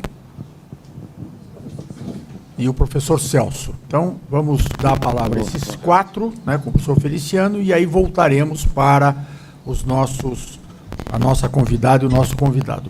Professor Fernando Melo Barreto. A minha pergunta, direto, é para o nosso catedrático. Eu gostaria de que fosse verdade que nós compartilhamos a América Latina com a Europa esse grande desejo pela democracia, esse valor ocidental. Infelizmente, há pouco tempo nós tivemos aqui no Gacinte uma palestra da Marta Lagos, do Latino Barômetro, que fez para mim, uma triste exposição sobre como não está tão bem assim a democracia na América Latina.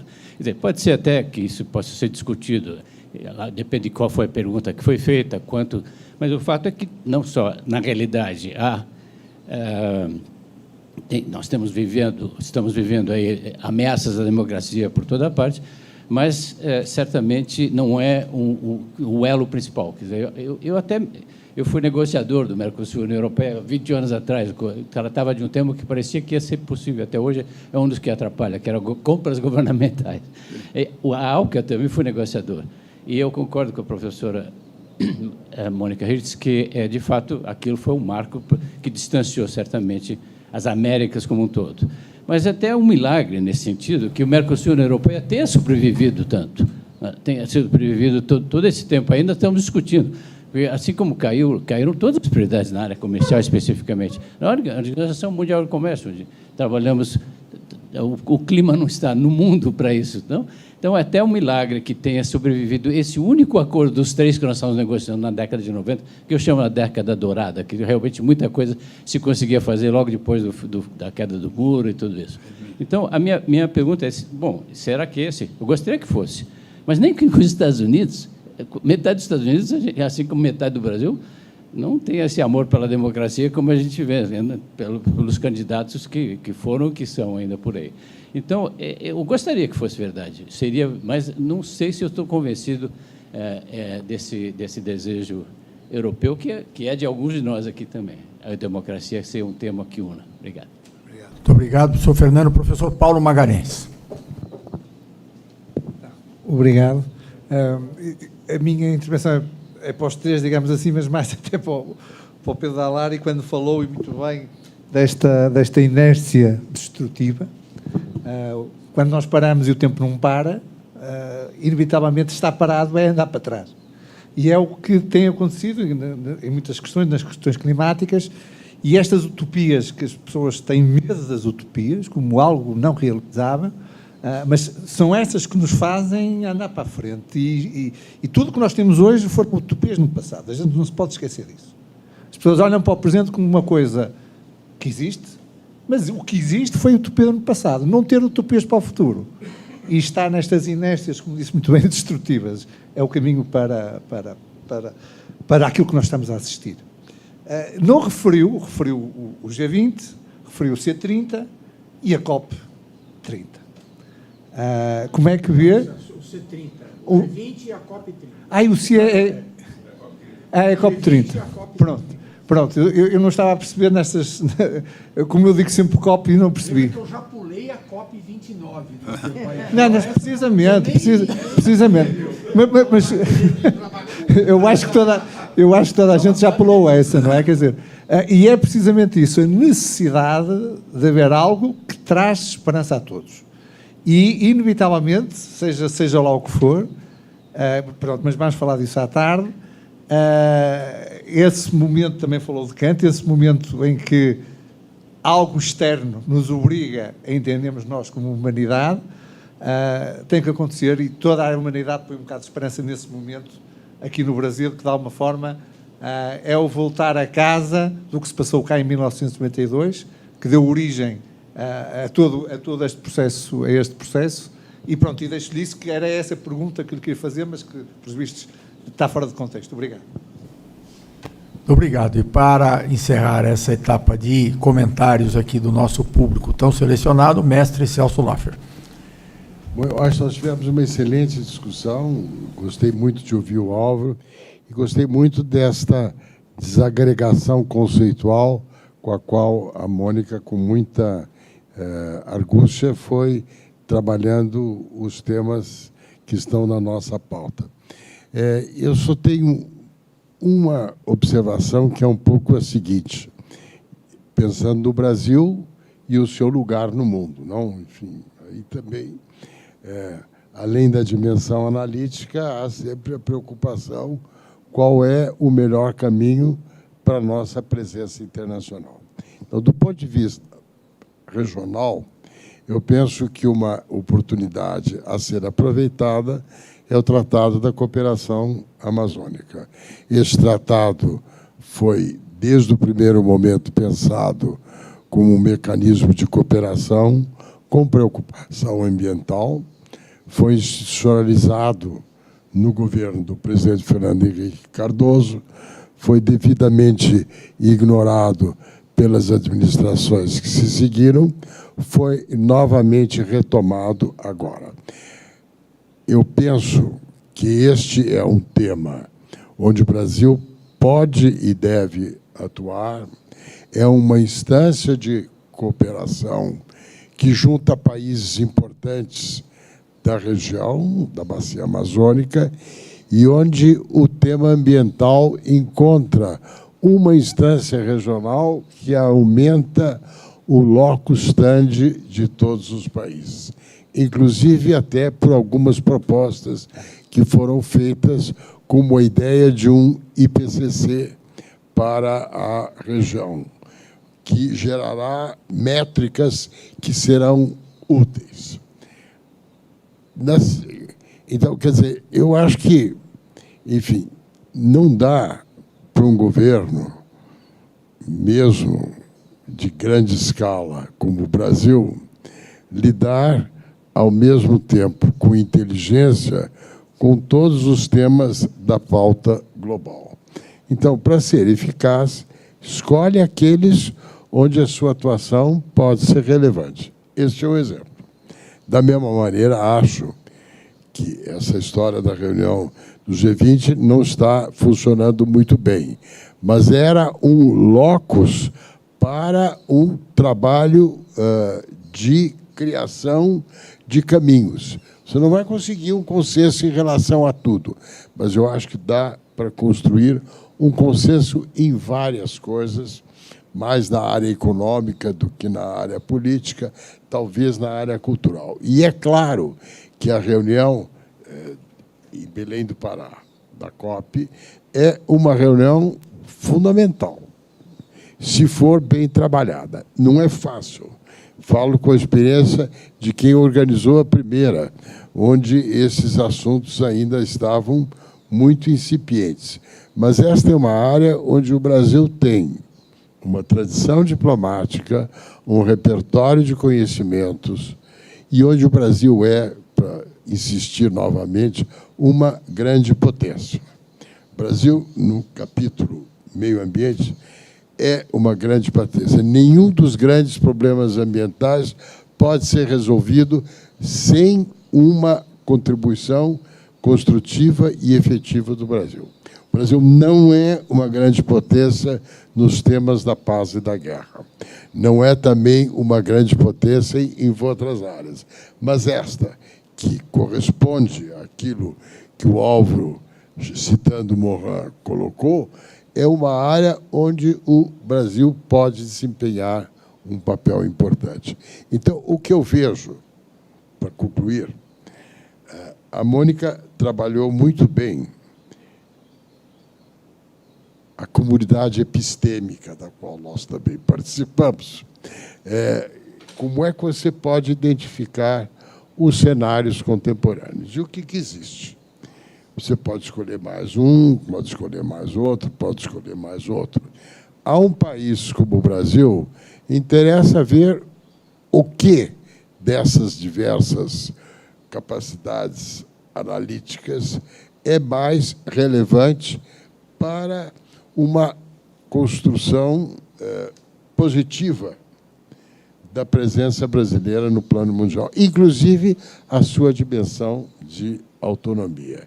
E eu acho, com frontalidade lusitana, que não é isso que está na visão estratégica do governo brasileiro, como não estava anteriormente, nem se fala que era muito pior no governo Bolsonaro. E é uma pena, porque aí são oportunidades perdidas que a gente gostaria que fossem bem aproveitadas. Muito obrigado, mestre Celso. Então, vou passar a palavra, né, ao Álvaro, depois, para encerrar a nossa mesa, a Mônica, para que reajam aí às questões suscitadas pela plateia. Pois, muito obrigado. Eu, pela questão, isto não está a funcionar bem? Está a funcionar, está. Eu também vou reagir à Mónica, porque acho que é interessante também haja um diálogo entre nós, não é? Muito bom. E até vou começar pela Mónica, que é o conceito do Sul Global como a Mónica desenvolveu. Eu interrogo-me se esse conceito de Sul Global não é mais uma proposta do que uma realidade. Ou seja, se a Mónica não acha que o Brasil, é uma questão, não é? Que o Brasil devia ser ator de um Sul Global que fosse uma alternativa ao confronto entre uma aliança possível entre a China e a Rússia e o mundo ocidental. Mas corresponde isso à ordem internacional atual? Tenho muitas dúvidas que seja assim. Na minha convicção, no fundo, hoje no mundo que nós assistimos é um mundo pós-hegemónico em que os Estados Unidos não aceitam o fim da hegemonia. E nesse mundo pós-hegemónico, que vamos chamar multipolar, e por isso também queria fazer um comentário sobre isso, como é que nesse mundo pós-hegemónico, vamos chamar-lhe multipolar, nesta transição, o projeto americano é, com Trump e, de certa forma, com Biden no início do seu mandato, hoje não é tão claro, é criar uma nova bipolaridade entre os Estados Unidos e a China, não é? Que era a Aliança das Democracias. A China é o outro polo de poder, indiscutivelmente. E a Rússia hoje também se considera parte do Sul Global. Portanto, neste conflito que existe entre os Estados Unidos e a China, e os Estados Unidos e a Rússia, a reorganização do sistema internacional a partir desses conflitos faz com que uns se alinham com um, outros se alinham com outro.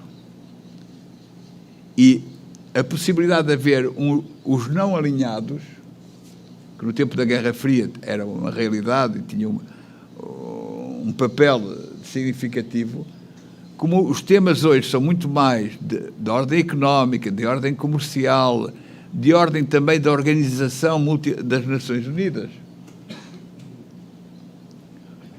A aliança, os que contestam a ordem hegemónica, contestam-na ao lado dos Estados Unidos, da China e da Rússia. Sobretudo ao lado da China. E depois, na área económica, evidentemente, contestam com a China. Portanto, mais uma pergunta à Mónica, é se o seu Sul Global não é, eu não digo wishful thinking, não é wishful thinking, não é um projeto mais que uma realidade, porque o que nós vemos hoje é, de facto, a China a liderar aquilo que poderia ser a alternativa à tentativa americana de retomar um papel hegemónico na ordem internacional. Tentativa que eu considero condenada ao fracasso. A subquestão desta é a multipolaridade. Eu sempre me deu muita confusão pensar-se a multipolaridade como projeto para a ordem internacional. Ou o mundo é multipolar ou não. É uma questão de relações de poder no sistema internacional. Estamos num momento de vários polos, estamos num poder de dois polos, eu acho que estamos num mundo policêntrico, de uma multiplicidade de poderes, em que os pequenos e os médios têm muito mais poder que já tiveram, mas isso é absolutamente secundário. O que eu acho é que não se pode fazer o projeto da multipolaridade. Isso é o que diz o Putin, não é? Eu quero um mundo multipolar. Mas o mundo ou é multipolar ou não é. O que nós podemos e devemos discutir, e aí chega a relação União Europeia-Mercosul, a União Europeia-América Latina, é se vamos ter um mundo multilateral, se esse multilateralismo vai ser inclusivo e eficaz, se vamos ser capazes de multilateralizar a multipolaridade. Ou seja, se o mundo é multipolar, vai ser um mundo de conflito de potências,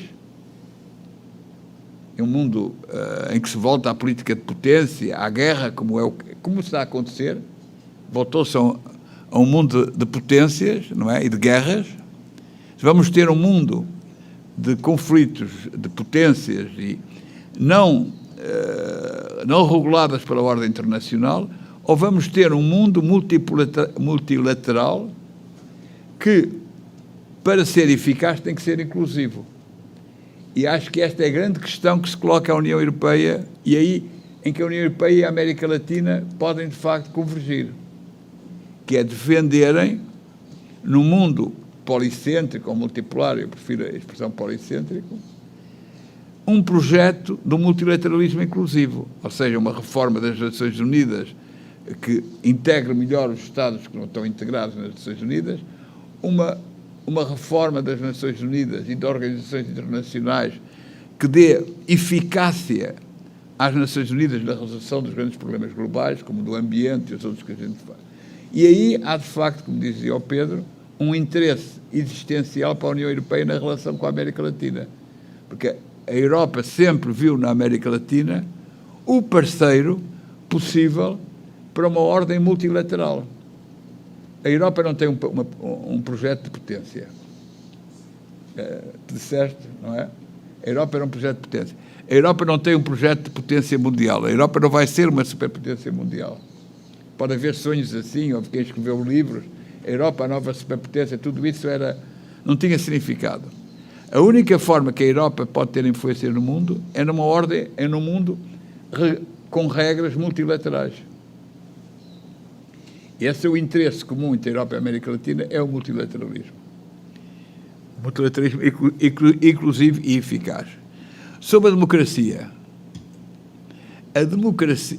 quando eu digo que a Europa e a América Latina têm uma convergência na sua, digamos, na legitimidade da democracia, convergem no apego à democracia, não estou a dizer que na Europa e na América Latina não há forças poderosíssimas contra a democracia. Estou a olhar para a história da Europa e da América Latina dos últimos, vamos dizer, do século XX e do século XXI, que é a região do mundo em que nós tivemos regimes democráticos e ameaças à democracia. Pensemos na Europa dos anos 30. Iríamos dizer que a Europa tinha um apego à democracia se estivéssemos em 1900 nos anos 30 ou em 1940. Mas nessa altura, na Europa, havia uma série de pessoas que diziam, pós-guerra, vamos ter democracia, vamos ter a integração europeia em plena guerra mundial. O que é que isso significa? Que a ideia da democracia era fortíssima no continente europeu, apesar do nazismo e do fascismo, não é?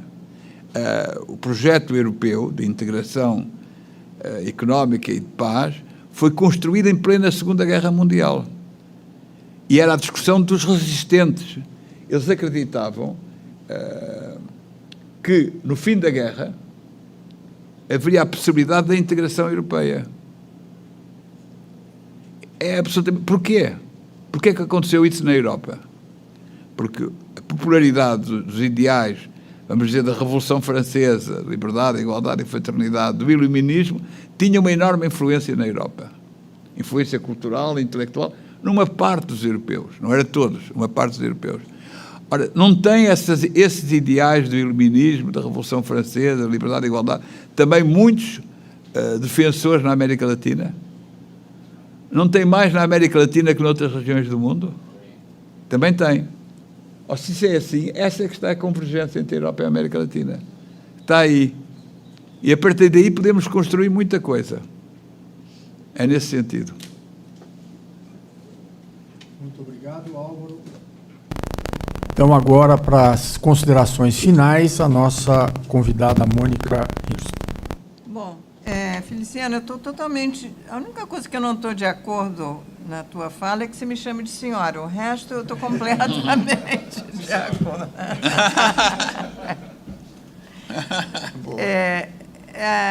Acho que é isso. Enfim, está completamente correta a tua avaliação.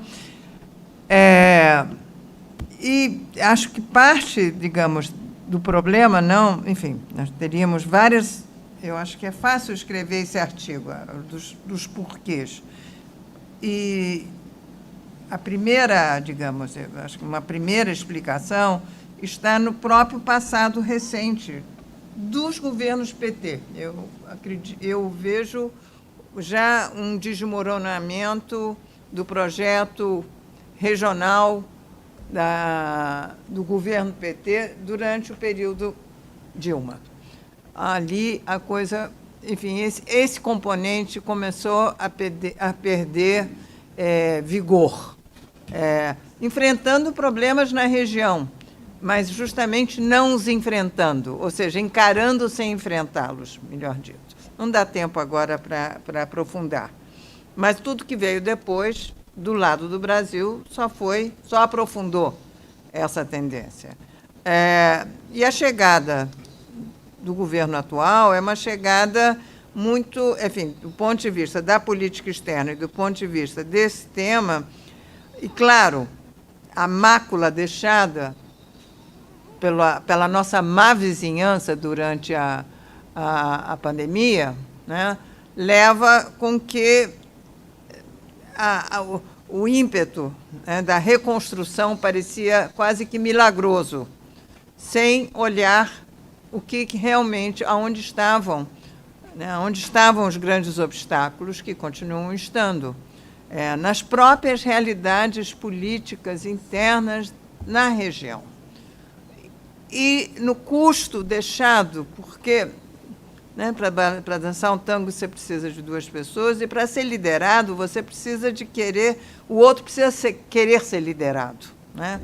E essa vontade política da liderança brasileira foi quebrada na região. E a visão crítica sobre essa perda não foi feita, não foi desenvolvida, na minha maneira de perceber. Depois você soma a região, você soma todo o resto, você soma a Venezuela, enfim. É quase que infindável, é bem extensa a lista. Mas ela precisa ser feita. Eu acho que isso é uma reflexão crítica ainda a ser desenvolvida. E, voltando para a nossa comunidade, eu acho que nós temos um papel a ser cumprido. Porque, hoje em dia, e essa é a grande diferença em relação a 15, 20 anos atrás, existe uma comunidade acadêmica e intelectual no Brasil que trabalha e conhece a região que não existia. E que pode perfeitamente ser trazida, canalizada para uma reflexão dessa ordem. Ela foi criada exatamente por aquele momento de expansão e o Estado brasileiro fomentando a expansão dessa comunidade. E ela precisaria, eu acho que agora, ser trazida, ser canalizada e mobilizada para uma discussão desse tipo. Eu acho que nós temos uma competência intelectual, acadêmica no Brasil que nós não tínhamos antes para fazer isso. E podemos fazer isso pensando no futuro, porque, além do mais, tem outra coisa, que é a própria sociedade. Ou seja, a sociedade brasileira, hoje em dia, ela tem uma visão da região que ela não tinha, uma informação sobre a região que ela não tinha. Tudo isso está disperso. Está fragmentado. Eu acho que a causa não é perdida, mas não nas modalidades anteriores. O projeto Unasul é anacrônico, né? totalmente, né? Penso eu. Bom, completamente de acordo, e você não me chama de senhora, graças a Deus, com a importância da bandeira, que não é uma bandeira, são interesses genuínos do Brasil em temas de mudança climática, e é difícil, não é fácil, levará tempo, mas é preciso trabalhar com a Colômbia bem, que é o aliado possível que nós temos. É uma sociedade que tem pontos de encontro identitários e temos uma agenda de interesses comum na área de segurança e segurança pública fundamental, que, obviamente, caem na fronteira. E, last but not least, se o Brasil e a Colômbia não trabalharem juntos em relação à Venezuela, não haverá maneira de, com o tempo, conseguir ir criando algum tipo de entorno regional semelhante ao que houve na Europa em relação à Península Ibérica. Eu acho que... E aí, Álvaro, eu acho que você tem razão. Eu acho que o produto, né, o bem público, regional, nacional, internacional da democracia é um asset. Mas é preciso entender o sentido excêntrico que o Paes colocou quando ele disse que nós éramos uma parte excêntrica do Ocidente. Porque o sentido excêntrico, desde a percepção, eu acho, desde a visão de mundo europeia, vai no caminho do exótico, do diferente, e não há nada mais carregado de preconceito. Então, pensar a democracia como um valor comum entre as duas regiões exige um repensar cultural, político, e, digamos, adornado histórico. Né? Exatamente. Nós temos, e com isso eu termino, e coloco aqui, porque isso também é um tema, eu acho, muito interessante e aberto, que justamente, você fala do colonial, mas nós não somos qualquer pós-colonial.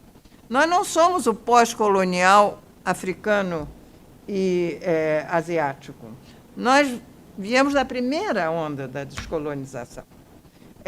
E isso faz uma enorme diferença do ponto de vista da nossa própria identidade e do apreço que nós temos pelo Estado de Direito. O único pedaço na nossa região que tem essa afinidade com a descolonização de segunda geração é um pedaço do Caribe, é o Caribe anglófono, que não é casual, que hoje em dia pertence a contexto pan-africano, porque existe exatamente esse tipo de sinergia e visão, digamos, histórica, identitária comum. Mas o resto não. Agora, se a Europa, e aí eu acho que os ibéricos têm um papel a cumprir, que é realmente deconstruir uma visão equivocada e extremamente danina no relacionamento, porque é a visão civilizatória. É como se, quer dizer, a chave do tamanho da noção do que é o Estado de Direito esteja lá. E a extrema-direita organizada europeia, nesse momento, deixa claro que não é. Muito obrigado, professor Amor. Podia só dizer uma coisa em relação a uma coisa que tu tinhas dito em 2 minutos, que é por causa da União Europeia-Mercosul, porque eu amatei a União Europeia-Mercosul, não é como disse a... Um matou e a outra enterrou. Né? A essência dessa mesa é isso. De tantos anos de militância nessa causa, acho que a razão, porque hoje é extremamente difícil falar, se não é só as eleições europeias. As eleições europeias é um epifenómeno neste caminho. Não existe consenso na sociedade europeia, como não existe em grande parte das sociedades, para tudo que são acordos comerciais. Claro que não. Agora, deixa eu só te dizer uma Por coisa. isso é que eu estava a sugerir que temos que dar um salto do comércio para qualquer coisa de outro. Porque se continuarmos no comércio, não é as eleições europeias, é o Parlamento francês, é os parlamentos belgas, o Wallon, é o Parlamento holandês que vão votar contra depois das eleições europeias. Agora, o grande negócio europeu, nesse momento, começando pelos alemães e franceses, estão felizes com o governo Milei. Só te digo isso. Então fica difícil, né? Mas se puseres o ambiente e outros temas na pauta da relação, além do comércio, já encontras uma convergência muito mais fácil nas opiniões públicas. Muito bem. Esta vai ser a temática das mesas da tarde. Então eu não vou falar aqui sobre isso exatamente para não antecipar aí a emoção das mesas da tarde, né? Então, com isso, eu quero agradecer muito a mestre Álvaro de Vasconcelos, nosso catedrático, que é o grande responsável por a tônica, né? Não pela parte só de organização, mas por imprimir uma substância a essa discussão em relações internacionais, Europa e América Latina. Agradecer muito a presença de Mônica Hirsch, que deu uma contribuição indiscutível ao evento. Agradecer ao professor Celso Laffer, em nome dele, agradecer a todas e todos os presentes. Nós vamos, então, fazer o intervalo para o almoço e às 14h30 estaremos de volta para a mesa América Latina, Europa, construindo uma agenda ambiental, que terá como moderador o nosso querido professor João Alberto Alves Amorim, da Universidade Federal de São Paulo, e debatedores Paulo Magalhães, que já está aqui conosco, e participará à distância a Maria Fernanda Espinosa, equatoriana, que foi presidente da Assembleia Geral da Organização das Nações Unidas, e se conseguirmos retomar o contato também, Thelma Marques Taurepang. Então, agradeço a participação de todos e desejo aí um bom almoço até às 14h30. Muito obrigado. Muito obrigada.